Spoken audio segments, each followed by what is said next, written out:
Hello दोस्तों, मेरा नाम है विवेक और मैं हर रोज की तरह आज भी आपके लिए एक खौफनाक और डरावनी हॉरर स्टोरी लेकर आया हूं, जिसे लास्ट तक सुनकर आपको डर का एहसास होने वाला है। हमारी आज की कहानी एक भूतिया गांव के कब्रिस्तान की है। दोस्तों, मेरी आपसे सिर्फ एक गुजारिश है कि कहानी को प्लीज लास्ट तक सुनिए। अगर आप कहानी को लास्ट तक सुनेंगे तो आपको कहानी पूरी तरह से समझ में आएगी। और कहानी स्टार्ट करने से पहले वीडियो को लाइक करके रखिए। तो चलिए आज की कहानी को स्टार्ट करते हैं। गांव से थोड़ी दूरी पर एक पुराना कब्रिस्तान था, जिसे लोग भूतिया मानते थे। यह कब्रिस्तान बरसों से वीरान पड़ा था। हर कोई वहां जाने से कतराता था। कहते हैं कि वहां रात को अजीब अजीब सी आवाजें आती थीं और अंधेरा होने पर कोई वहां से जिंदा वापस नहीं आता था। राहुल, एक युवा पत्रकार, इस कब्रिस्तान की कहानियों के बारे में बहुत सुना था।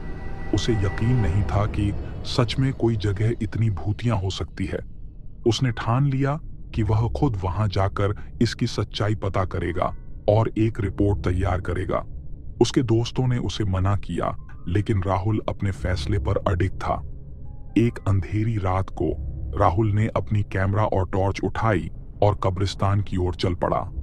रास्ते में उसे अजीब सी ठंडी हवा महसूस हुई, लेकिन उसने ध्यान नहीं दिया और चलता रहा। कब्रिस्तान के पास पहुंचते ही उसे एक भारी सा सन्नाटा महसूस हुआ। जैसे ही उसने कब्रिस्तान में कदम रखा, उसकी टॉर्च की रोशनी अचानक कम हो गई। उसने सोचा कि शायद बैटरी कम हो रही है। कब्रिस्तान के अंदर चारों ओर पुरानी और टूटी फूटी कब्रें थीं। अचानक उसे एक कब्र से कुछ सरसराहट की आवाज आई। उसने पास जाकर देखा, लेकिन वहां कुछ नहीं था। तभी उसके पीछे से किसी के पैरों की आहट सुनाई दी। उसने मुड़कर देखा, लेकिन वहां कोई नहीं था। राहुल का दिल जोर से धड़कने लगा, लेकिन उसने हिम्मत नहीं हारी और आगे बढ़ा। कुछ देर बाद उसे एक पुरानी और बड़ी कब्र दिखी। उस पर बड़े अक्षरों में लिखा था, "यहां शांति में सोने दो।" राहुल ने सोचा कि यह पुरानी कब्र शायद किसी प्रसिद्ध व्यक्ति की होगी। उसने कब्र के पास जाकर अपने कैमरे से तस्वीरें लेने की कोशिश की, लेकिन कैमरा बंद हो गया।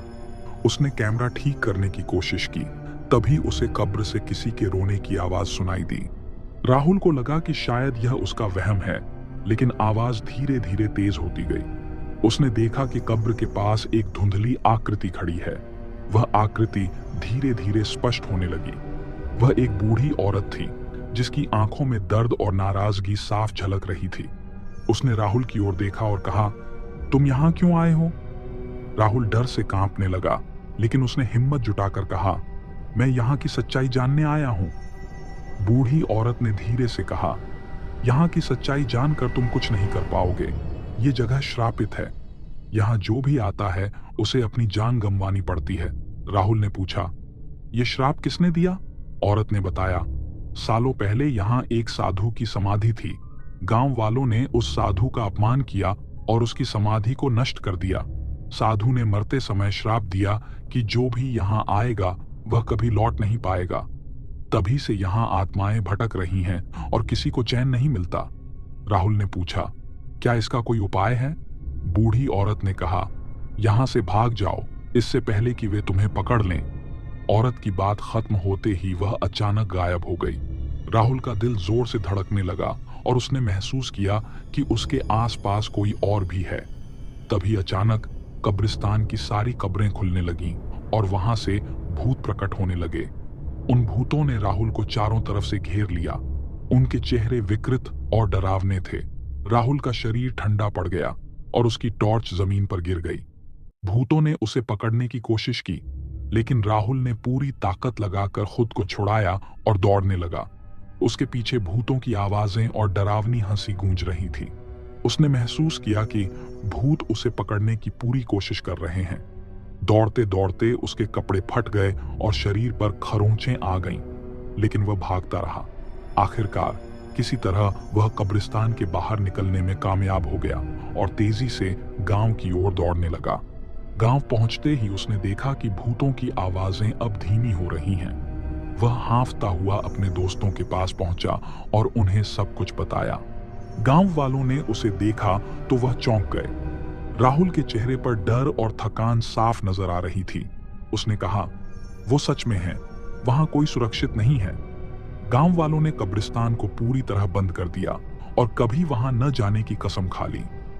राहुल ने उस रात को अपनी जिंदगी का सबसे भयानक अनुभव माना और उसने तय किया कि वह कभी भी ऐसी जगहों पर नहीं जाएगा। राहुल उस रात के बाद से बहुत परेशान था। उसने अपने दोस्तों को कब्रिस्तान की भूतिया कहानियों के बारे में सब कुछ बताया था, लेकिन वह खुद अभी तक उस भयानक अनुभव से उबर नहीं पाया था। हर रात उसे वही डरावनी आवाजें और चेहरे याद आते थे। उसकी नींद उड़ गई थी और डर उसके दिल में घर कर गया था। कुछ रातों बाद राहुल को नींद में अचानक झटके लगने लगे। उसे लगा जैसे कोई उसकी आत्मा को खींच रहा हो। वह पसीने से लथपथ उठ बैठा और कमरे में चारों ओर देखने लगा, लेकिन वहां कोई नहीं था। उसने सोचा कि यह उसका वहम होगा और फिर से सोने की कोशिश करने लगा, लेकिन उसकी आंखें बंद होते ही उसे एक भयानक सपना दिखने लगा। सपने में उसने देखा कि वह फिर से उस कब्रिस्तान में है और चारों ओर भूत उसे घेर रहे हैं। वह उनसे बचने की कोशिश कर रहा है, लेकिन उसके पैर जैसे जकड़ गए हों।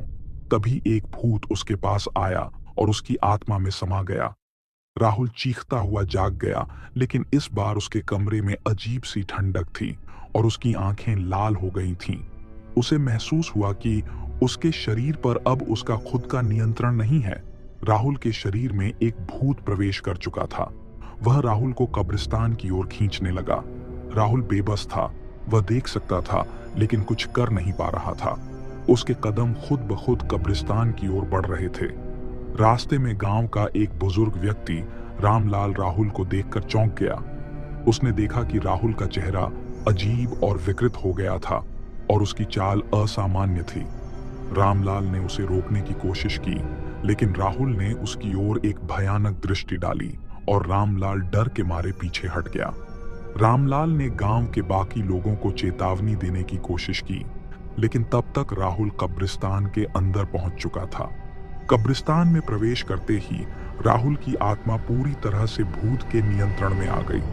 उसने चारों ओर नजर दौड़ाई और उसे वही बूढ़ी औरत दिखाई दी। उसने राहुल की ओर देखा और कहा, तुम वापस क्यों आए हो? राहुल, जो अब पूरी तरह से भूत के कब्जे में था, राहुल ने भयानक हंसी हंसते हुए कहा, मैं वापस नहीं आया, मैं तो यहाँ का हिस्सा बन चुका हूं। अगले दिन जब गांव के लोग कब्रिस्तान पहुंचे तो उन्होंने देखा कि वहां राहुल का कोई नामो निशान नहीं था। कब्रिस्तान में एक अजीब सी शांति छाई हुई थी, लेकिन लोगों को अंदर ही अंदर महसूस हो रहा था कि कुछ तो गलत है। रामलाल ने गांव वालों को राहुल के बारे में बताया और सबने मिलकर कब्रिस्तान के पास एक सुरक्षा दीवार बनाने का फैसला किया ताकि कोई और वहां जाने की हिम्मत न कर सके। उन्होंने उस जगह को हमेशा के लिए बंद कर दिया, लेकिन कहते हैं कि कभी-कभी रात के सन्नाटे में अगर आप ध्यान से सुने तो आपको राहुल की आवाजें सुनाई देंगी, जो अब उस कब्रिस्तान का हिस्सा बन चुका है। राहुल कभी वापस नहीं आया और उसकी कहानी गांव में एक चेतावनी बन गई। कभी भी उस भूतिया कब्रिस्तान के पास मत जाओ, वरना तुम्हारा भी वही हाल होगा जो राहुल का हुआ। तो दोस्तों, ये थी हमारी आज की कहानी। कहानी अच्छी लगी हो तो वीडियो को लाइक और चैनल को सब्सक्राइब जरूर करके रखिए। हमारे चैनल को सब्सक्राइब करने से आपको ऐसे ही डरावनी कहानी सुनने के लिए मिलने वाली है। और जाते जाते आपका प्यारा सा नाम भी कमेंट करके जाइए। तो चलिए मिलते हैं अगली कहानी में, तब तक के लिए शुभ रात्रि।